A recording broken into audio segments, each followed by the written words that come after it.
বসা, যাদেরকে স্পষ্টতই এবং দেখে বোঝা যায় যে এরা বাংলাদেশি না এবং এরা রয়ের মানে হত্যাকারী মিশন নিয়ে এসেছিল, তারা কিন্তু প্রথম সারি চেয়ারেই বসা ছিল, অত্যন্ত নির্দ্বিধায় নিশ্চিন্তে বসা ছিল।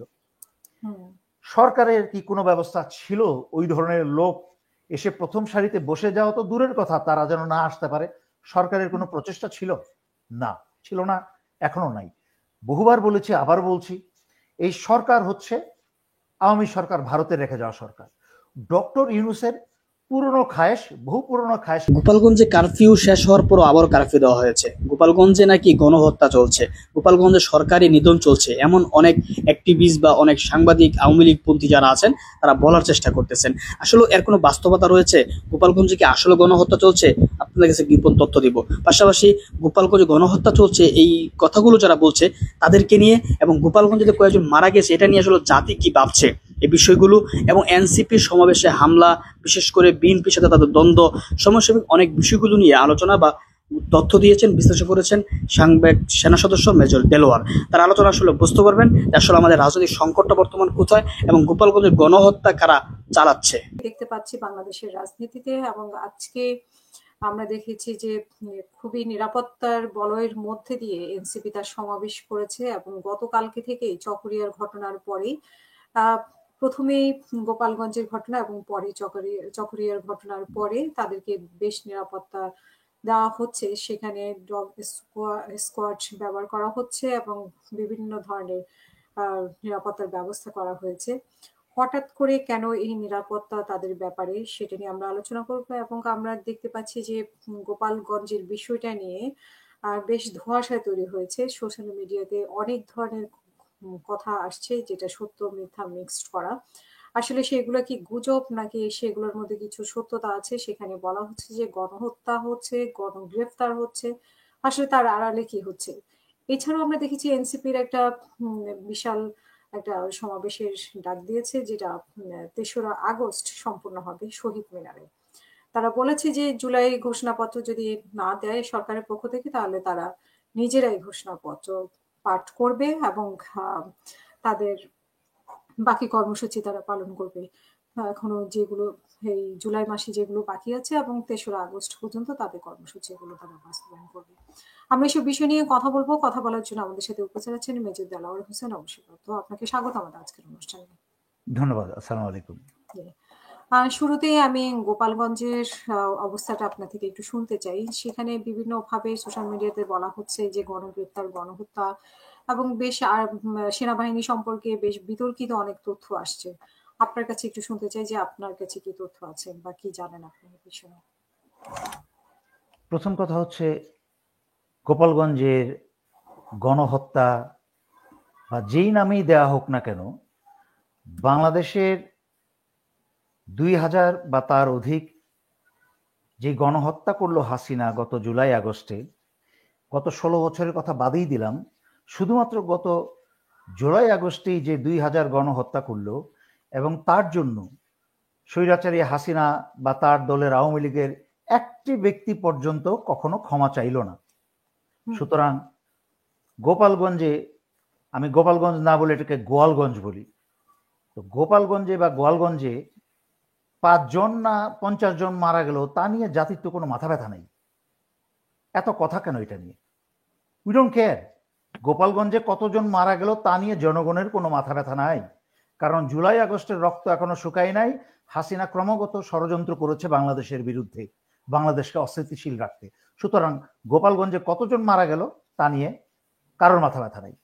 আমি এই যেই দিন গোপালগঞ্জে এই ঘটনা ঘটছে, তখন ঢাকার বনানীতে গোপন রুদ্ধদ্বার বা গোপন বৈঠক হচ্ছে ঢাকার রয়ের প্রধান এবং কালবেলার সম্পাদক সন্তোষ শর্মার মাঝখানে এবং আরও কিছু ব্যক্তি বিশেষের উপস্থিতিতে আওয়ামী সরকারের কিছু সচিব পর্যায়ের ব্যক্তির মাঝখানে আলোচনা হচ্ছে।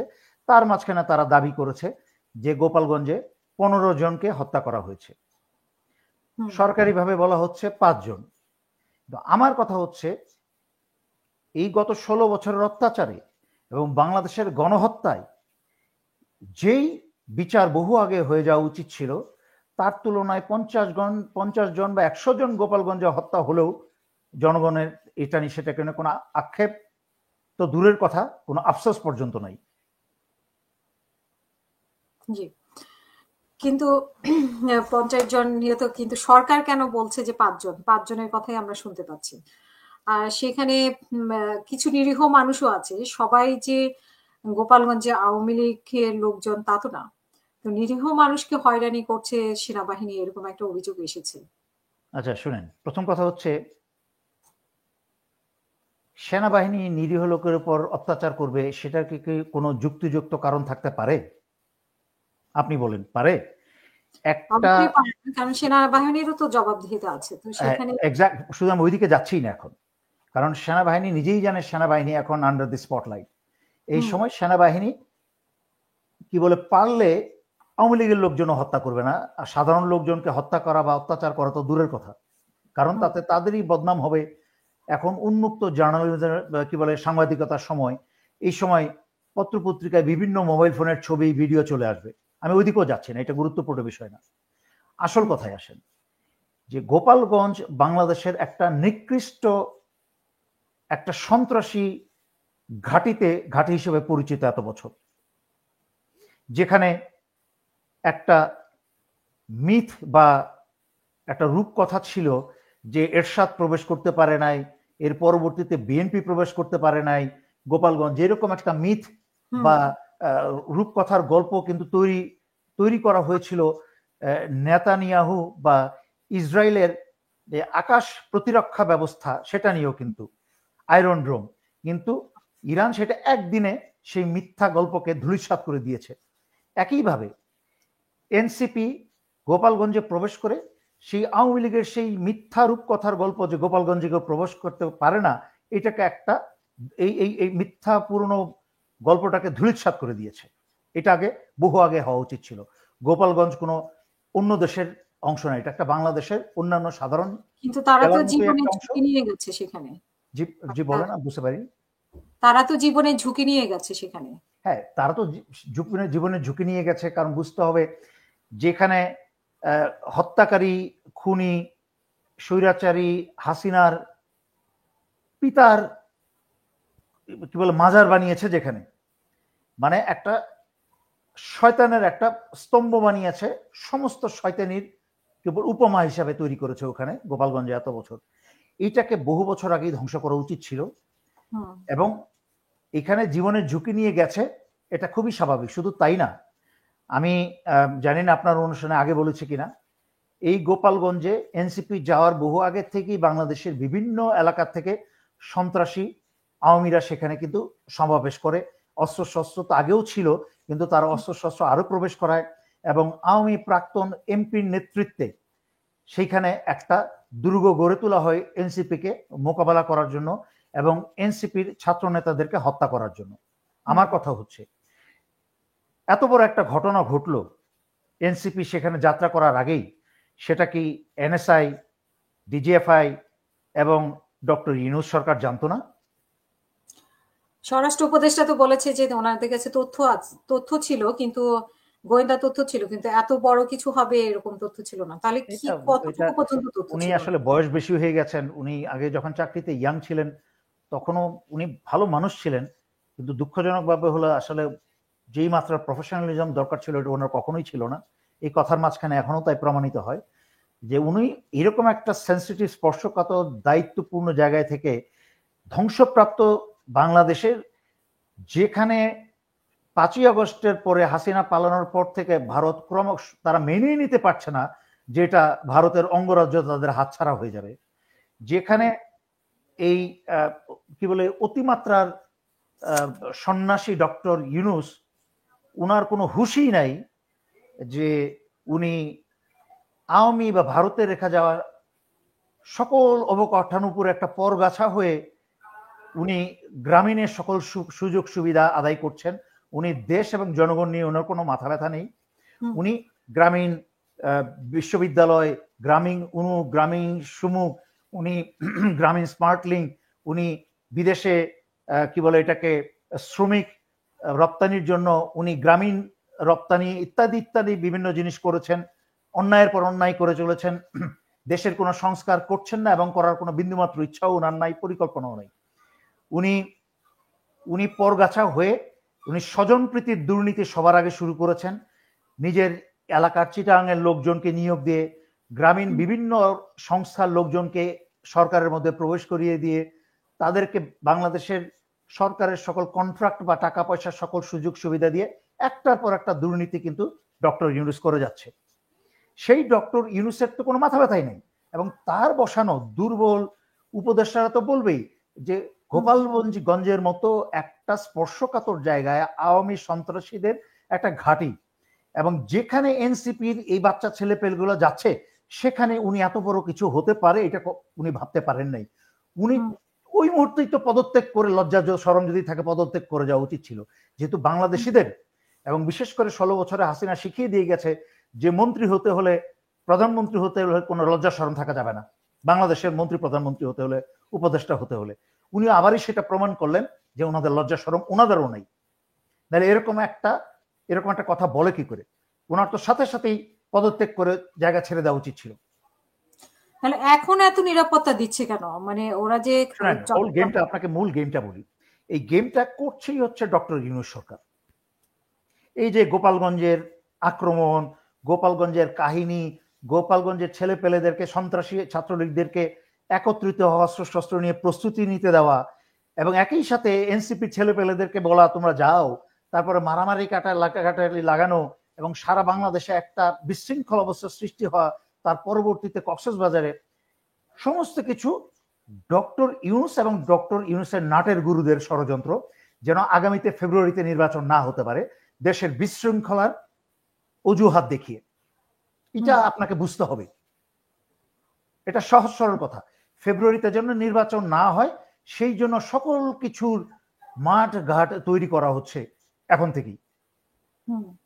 কিন্তু এটা তো খুবই দৃষ্টিকটু, তাদেরকে যে এভাবে নিরাপত্তা দেওয়া হচ্ছে গত রাত্রে থেকে এখন পর্যন্ত বা দেওয়া হবে, এরকম কোনো ইনফরমেশন আছে যে গোপালগঞ্জে যাওয়ার আগেও তো এরকম নিরাপত্তা তাদের ছিল না, এখন যে পরিমাণ নিরাপত্তা বাড়ানো হয়েছে, আরো কি এরকম কোনো ইনফরমেশন আছে যে তাদের জানের হুমকি আছে? অবশ্যই তাদের জানের হুমকি আছে। আপনি দেখেছেন তাদেরকে কেন মুভ করতে দিচ্ছে, তাদেরকে কেন ফেরত আনা হচ্ছে? Very obvious. প্রথম কথা হচ্ছে এখানে কয়েকটা বিষয় আছে। আপনি গোপালগঞ্জের এই এনসিপির ছেলেদেরকে মিটিং এ দেখেছেন যে উদ্ভট চেহারার কয়েকজন লোক বসা, যাদেরকে স্পষ্টতই এবং দেখে বোঝা যায় যে এরা বাংলাদেশি না, এবং এরা রয়ের মানে হত্যাকারী মিশন নিয়ে এসেছিল।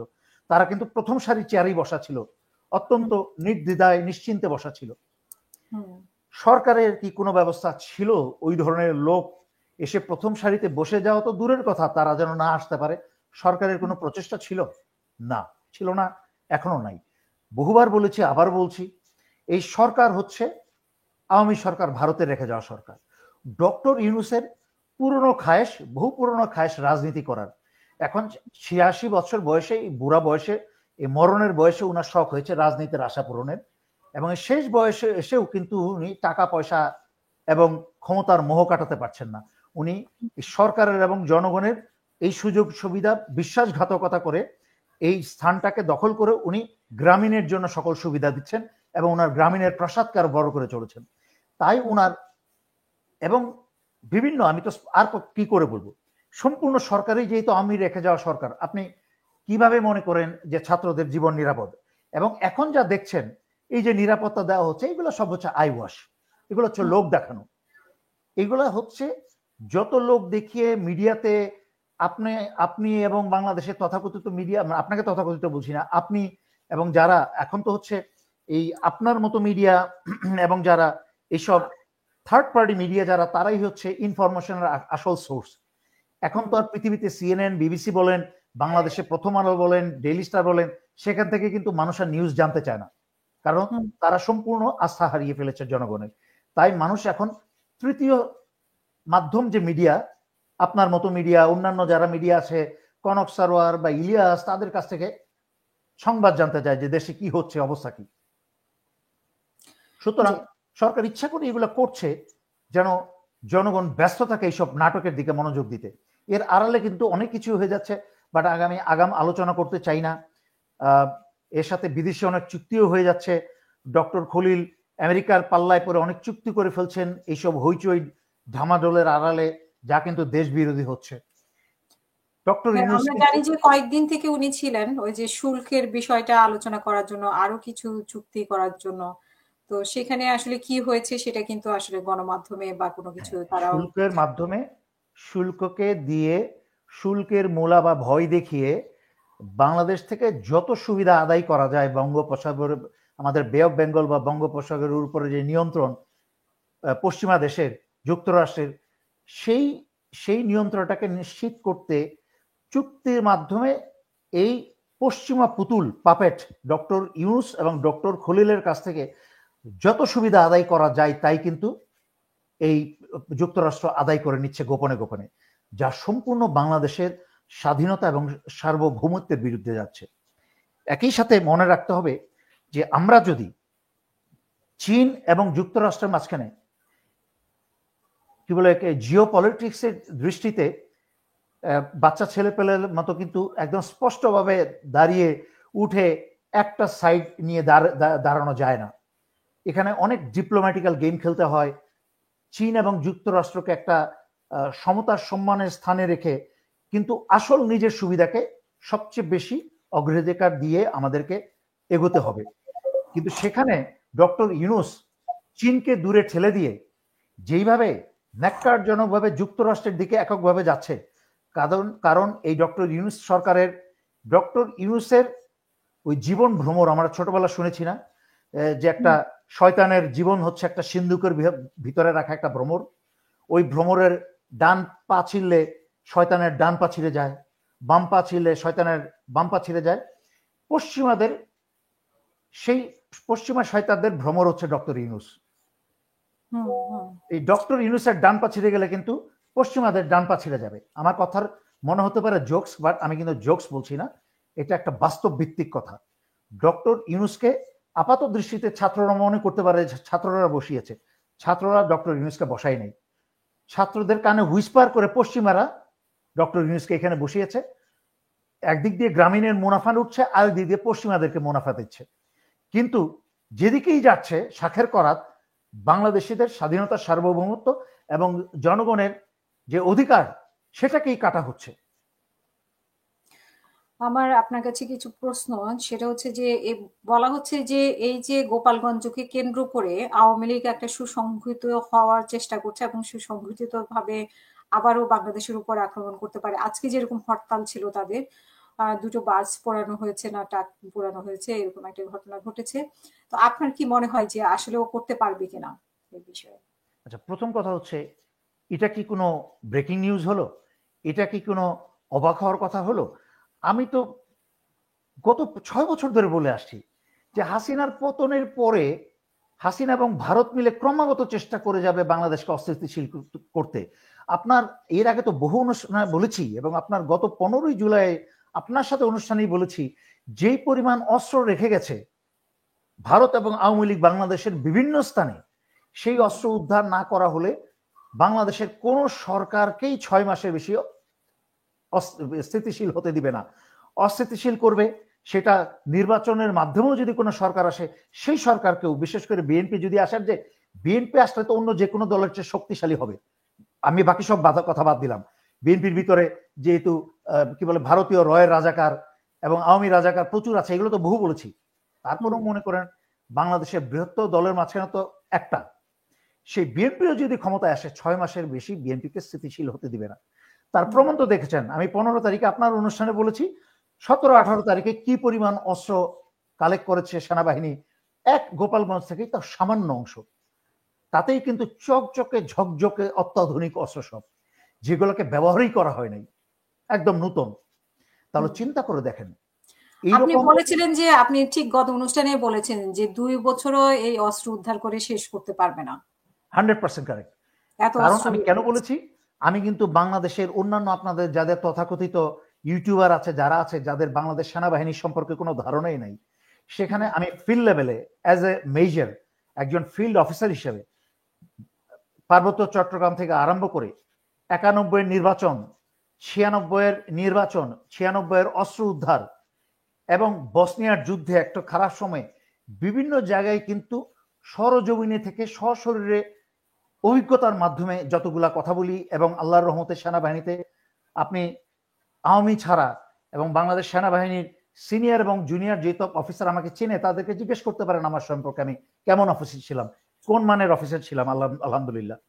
সুতরাং সেই সব জ্ঞান থেকেই আমি কথা বলি, উড়া দুরা বানানো কথাবার্তা, মানুষের শোনা কথাবার্তা আমি বলি না। সুতরাং আমি যে কথাগুলো বলছি, যেই পরিমাণ অস্ত্র শুধু গোপালগঞ্জের সামান্য অস্ত্র উদ্ধার করা হয়েছে, একটা জিনিস মনে রাখতে হবে, বাংলাদেশ স্বাধীনতা যুদ্ধের সময় যেরকম পাকিস্তানি সেনাবাহিনীর জন্য নদীমাতৃক দেশ বাংলাদেশ একটা কঠিন যুদ্ধের জায়গা ছিল, ইচ্ছা করলেই কিন্তু সেখানে ট্যাঙ্ক ম্যানিওভার চলাচল করা যেত না। সেই বাংলাদেশ কিন্তু এখনো তাই রয়ে গেছে, নদীমাতৃক, নদীনালা, পুকুর, জংলা, নোংরা এসবে ভরা। আপনাকে গত অনুষ্ঠানে একটা বলেছি না যে একটা টোকাই মগবাজারের ময়লার যে স্তূপ জমে আছে সেই স্তূপের থেকে অস্ত্র বের করে রয়েছে, একটা ময়লার স্তূপ থেকে। সারা বাংলাদেশে আওয়ামী সন্ত্রাসীদের অস্ত্র সারা বাংলাদেশ জুড়ে আছে। সেই ভারত বাংলাদেশ সীমানা থেকে আরম্ভ করে বাংলাদেশের ঢাকা শহরের কেন্দ্রে পর্যন্ত হাজার হাজার হাজার হাজার জায়গায় এরকম শত শত অস্ত্রের ভান্ডার আছে। সমগ্র সশস্ত্র বাহিনী এবং অন্যান্য প্যারামিলিটারি ফোর্স মিলে আন্তরিকতার সাথে খুঁজে একটা অস্ত্রের পাহাড় উদ্ধার করতে পারে, যেটা দিয়ে গৃহযুদ্ধ, যেটা না করলে বাংলাদেশে গৃহযুদ্ধ সেটা দিয়ে শুরু হবে, এবং সেটা দিয়ে শুধু বাংলাদেশের সাধারণ জনগণ মারা যাবে না, সেটা দিয়ে ডক্টর ইউনূসের আত্মীয় স্বজনও মারা যাবে। কারণ ডক্টর ইউনূস তুনার মেয়ের কাছে আমেরিকায় চলে যাবে, ডক্টর ইউনূসের উপদেষ্টারা, এনজিওর প্রধানরা, তারাও তো সবাই বেশিরভাগই যুক্তরাষ্ট্র এবং ইউরোপের পাসপোর্টধারী, তারাও বিদেশে চলে যাবে। এবং ইতিমধ্যে যারা এনসিপির ছাত্র নেতা বনেছেন তারাও কয়েকজন ডানে বামে কাগজপত্র দেশ ছাড়ার ব্যবস্থা করে ফেলেছে। তার মানে বর্তমানে সেনাবাহিনীর যারা সিনিয়র অফিসার আছেন, আমি গত 6 বছর ধরে আমি বারবার বাংলাদেশ সেনাবাহিনীতে কোরআন হাতে নিয়ে যে শপথ পাঠ করেছিলেন সবাইকে আমি অনেকবার স্মরণ করিয়ে দিয়েছি, তাদের ভিতরে যেন মনুষ্যবোধ এবং ইমান যেন ফিরে আসে নারাদায়ের ভিতরে, যে আমরা কিসের শপথ গ্রহণ করলাম, আল্লাহর কোরআন হাতে নিয়ে আর আমরা করছি কি। এবং তাতে কিন্তু অনেকের বিবেক উদয় হয়েছিল, আলহামদুলিল্লাহ। তারই প্রতিফলন কিন্তু আমরা 5ই আগস্ট দেখতে পেরেছি। তা না হলে কিন্তু বাংলাদেশে লক্ষ লক্ষ হত্যা হতো। সেই একইভাবে আবার সেই বিবেক উদয় করে দিতে চাই, বাংলাদেশে যদি ভারতের এবং আওয়ামীদের রেখে যাওয়া অস্ত্রে ব্যবহার করে গৃহযুদ্ধ শুরু হয়, তাতে কিন্তু বাংলাদেশ সেনাবাহিনীর অন্যান্য অফিসার সৈনিক তো আছেই, যারা হাসিনার প্রতি লয়াল ছিল সেই সব বহু সিনিয়র অফিসার আত্মীয় স্বজনও কিন্তু সেই গৃহযুদ্ধে মারা পড়বে। মূল কথা, একটা গৃহযুদ্ধের খারাপ পরিণতি যা হয়, ভালো মন্দ সকল পক্ষের, সকল দলের, সকল ধর্মের, ধনী গরিব সকল ধরনের মানুষ মারা পড়বে, এবং দেশটা একটা অতল গহ্বরে চলে যাবে যদি অস্ত্র উদ্ধার না হয়। অস্ত্র উদ্ধার যদি না হয়, বারবার করে ওয়ার্নিং দিচ্ছি। ডক্টর ইউনূস যেহেতু উনি গ্রামীণের শক্তি অর্জনে এবং মুনাফা অর্জনে এবং তার রাজত্ব প্রসারে ব্যস্ত, এই বেঈমান ডক্টর ইউনূস, সুতরাং ডক্টর ইউনূসের দেশ নিয়ে কোনো মাথা ব্যথা নাই, ওনার উপদেষ্টাদেরকে বারবার বলার পরেও তাদেরও কোনো মাথা ব্যথা নাই। কারণ সবাই, আমি আগেও ব্যাখ্যা করেছি, বারবার ব্যাখ্যা করে সময় নষ্ট করতে চাই না, কেউই কাজ করছে না, সবাই মনে করছে টাইম পাস করি, সময় আসলে যেন আস্তে করে সরে যেতে পারি, কখনো যদি হাসিনা চলে আসে তাহলে যেন বলতে পারি আমরা তো কিছু করি নাই। এই যে দেখেন, আমরা শুধু চেয়ারে বসতে বলেছিল, চেয়ারে বসেই ছিলাম, আমি আওয়ামীর বিরুদ্ধে কিছু করিনি, আপনার বিরুদ্ধেও কিছু বলিনি। সুতরাং এগুলা বলে পার হবে না। আগেও ব্যাখ্যা করেছি কেন আওয়ামী লীগ আসতে পারবে না। হাসিনা আওয়ামী লীগ কোনো পরবর্তী নেতৃত্ব তৈরি করে যায় নাই, তাই হাসিনা সরকারের আসার আর কোনো সম্ভাবনা নাই বললেই চলে। একমাত্র আল্লাহ নিশ্চয়তা দিয়ে কোনো কিছু বলতে পারেন, আর কারো ক্ষমতা নাই। তাই আমি নিশ্চয়তা দিয়ে 100% বলে করার, তবে একটা সাধারণ বিবেক বুদ্ধিতে যা বলে, পৃথিবীর কোনো স্বৈরাচারী কোনো নেতৃত্ব পরবর্তী নেতৃত্ব তৈরি করে যায় নাই, এবং হাসিনাও তাই করে নাই। তাই হাসিনাকে আবার সরকারে ফিরে আসার সম্ভাবনা নাই বললেই চলে।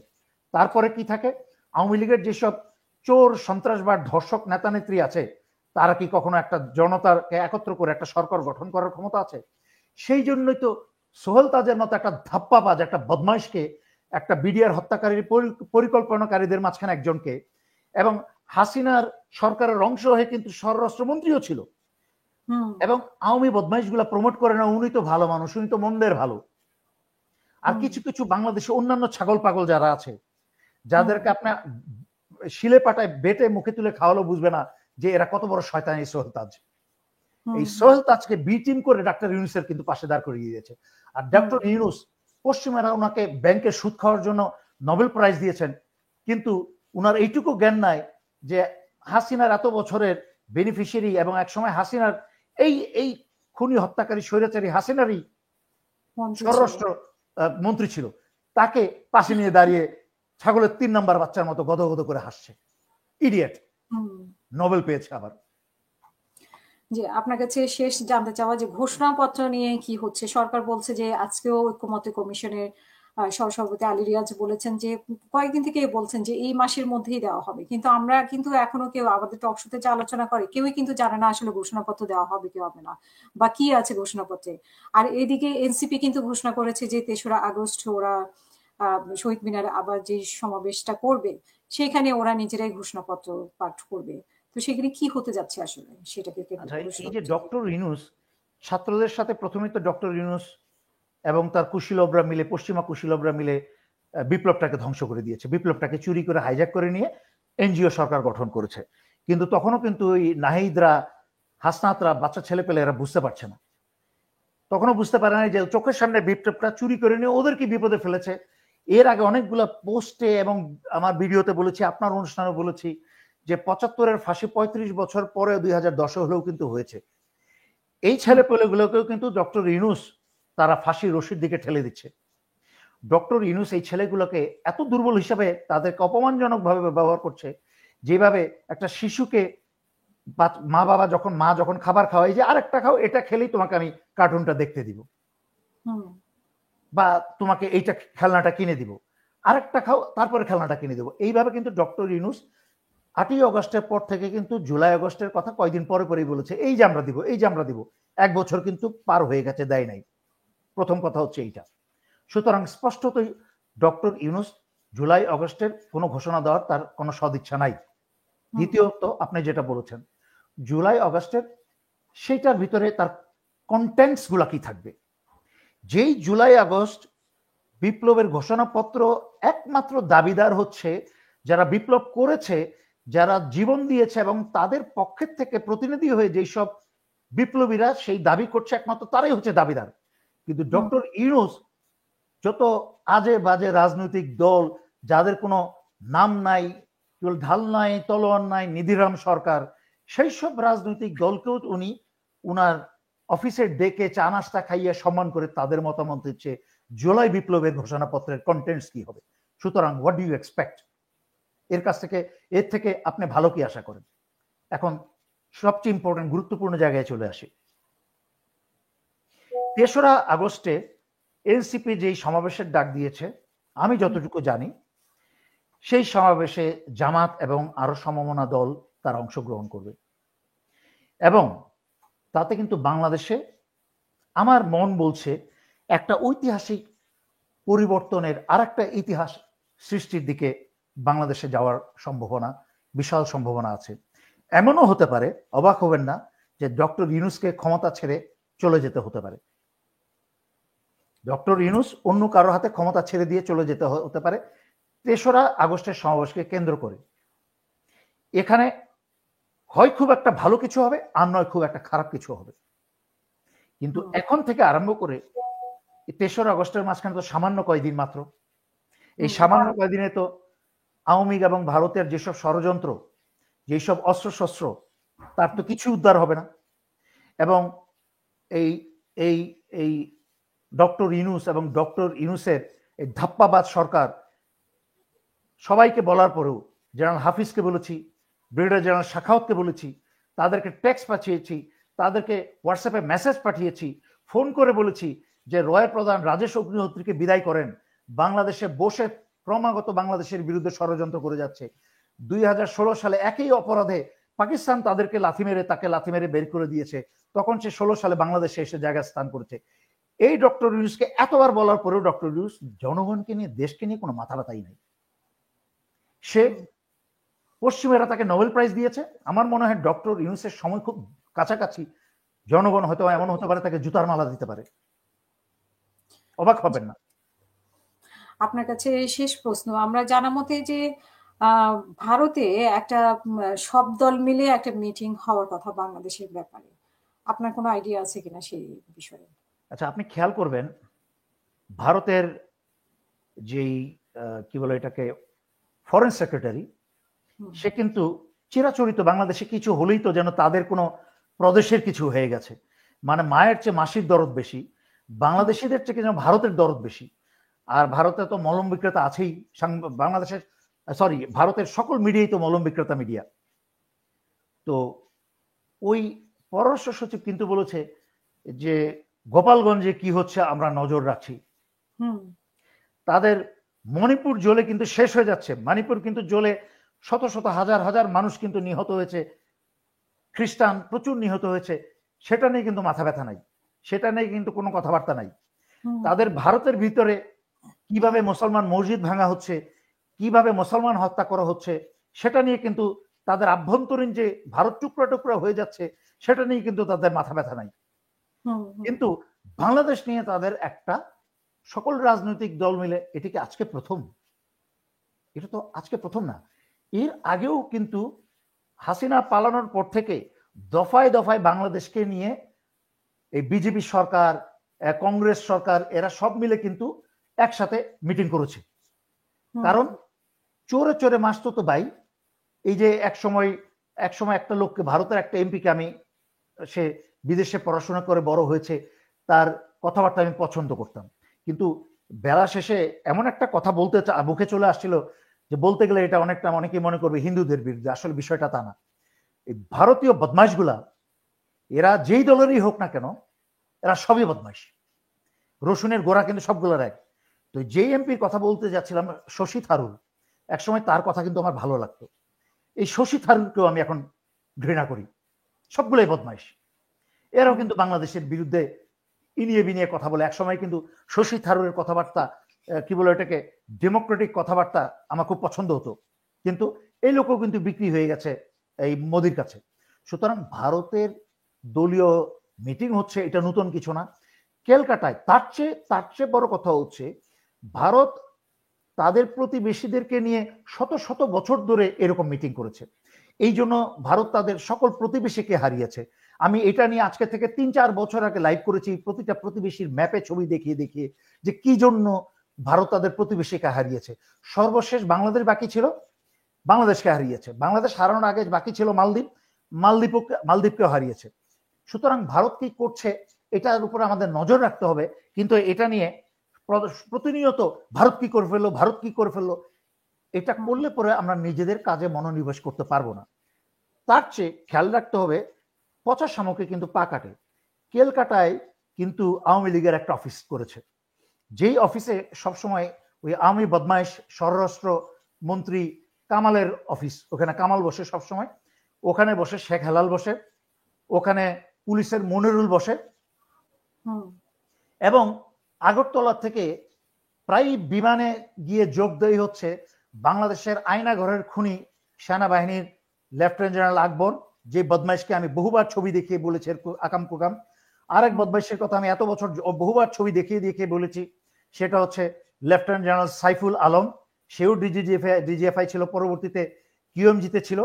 সেই বদমাইশও, তার বাসা থেকে শত শত কোটি টাকা পাওয়া গেল, সেও কিন্তু শেষ পর্যন্ত তাদের দুইজনকে যখন ক্যান্টনমেন্টের ভিতরে বসে রয়ের প্রধান রাজেশ অগ্নিহোত্রীর সাথে জেনারেল আকবর মিটিং করত, তখন বারবার চিৎকার করে বলার পরে কিন্তু এই বর্তমান হাসিনার রেখে যাওয়া কি বলে সশস্ত্র বাহিনীর যারা, তারাই কিন্তু এদেরকে বাংলাদেশ ছেড়ে পালিয়ে যেতে সাহায্য করেছে আগরতলায়। সেই আগরতলা থেকে জেনারেল আকবর আর lieutenant general Saiful Alam, disgruntled Saiful Alam and disgruntled Akbar, কি বলে, এরা গিয়ে ক্যালকাটায় ওই আওয়ামী লীগ অফিসে ওইসব মিটিং এ অংশগ্রহণ করে। তাদের মিটিং এর মূল উদ্দেশ্য হচ্ছে যে বাংলাদেশের লোকাল আওয়ামী সন্ত্রাসী নেতাদের সাথে কোঅর্ডিনেট করে এই যে গোপালগঞ্জের মতো ঘটনা, কক্সবাজারের মতো ঘটনা, সারা বাংলাদেশে এইভাবে ঘটনা যেন আরো বেড়ে চলতে পারে, এইভাবে তাদেরকে সন্ত্রাসী লীগদেরকে কি বলে তাদের সাহস এবং উৎসাহ বাড়িয়ে তুলে এক সময় তাদেরকে বলবে অমুক জায়গায় যাও, রিপোর্ট করো, সবার যার যার অস্ত্র হাতে বুঝে নাও অস্ত্র ঘাঁটি থেকে, এবং বাংলাদেশে বিভিন্ন জায়গায় বিভিন্ন বিভাগে সেক্টর ভাগ করে তারা যুদ্ধ ঘোষণা করবে, সেক্টর প্রধান নিয়োগ করবে বাংলাদেশ বিরুদ্ধে যুদ্ধের জন্য, এবং বাংলাদেশে গৃহযুদ্ধ শুরু করবে। বাংলাদেশিদের তো সময় নাই, তারা তো এরপরে আপনার অনুষ্ঠানে পরে বাংলাদেশেরা যখন একটা মজার জোকসের আঞ্চলিক ভাষায় একটা লাইভ শুনবে, গালিগালাজ শুনবে, পিছন দিয়ে কি করে দেবে, সামনে দিয়ে কি করে দেবে, নোংরা অশ্লীল ভাষায় গালি শুনবে, তখন তারা টিভির সামনে মনোযোগ দিয়ে বসে যাবে আর মেজর দেলোয়ারের কথাগুলো ভুলে যাবে। এই জন্য তো এই জাতি বারবার মারা খায়। এরা এগুলো পাওনা, এরা যোগ্যই মারা খাওয়ার। এরা নোংরা অশ্লীল ভাষা এবং জোক শুনে সময় কাটাতে পারে, বাট গুরুত্বপূর্ণ সত্যি কথা এরা শুনতে রাজি না এবং প্রস্তুতি নিতে রাজি না। এই জন্য এই জাতির কপালে কোনোদিন দুঃখ শেষ হয় না। অসংখ্য ধন্যবাদ মেজর দেলোয়ার আমাদের সাথে যুক্ত হওয়ার জন্য। আমরা শেষ করবো আপনার শেষ বক্তব্য। আলোচনা শুনেছেন, আমি শুধু এতটুকু মন্তব্য করব যে একজন মানুষ মারা গেলে মানুষের মধ্যে যে মিশ্র প্রতিক্রিয়া দেখা দেয়, গোপালগঞ্জে এই 6-7 জন মারা যাওয়ায় আমি মনে করি সাধারণ মানুষের মধ্যে কোনো মিশ্র প্রতিক্রিয়া দেখা গিয়েছে। কেউ এটা নিয়ে দুঃখ প্রকাশ করেছে, কারণ হচ্ছে এই মানুষগুলো গত 17 বছর মানুষগুলোর উপর জুলুম করেছে, দেশটাকে ধ্বংস করে দিয়েছে। এই মানুষগুলোর সাপোর্ট পেয়েই জুলাই আগস্টে গেছে বছরে হাসিনা গণহত্যা করেছে। তো এখন এই 6-7 জন মারা যাওয়াতে মানুষের এই কারণে কোনো উদাসীন উন্নত নেই, মানুষ বরং খুশি হয়েছে গোপালগঞ্জে এই অভিযান দেখে। তাই আমাদের বুঝতে হবে যে আপনি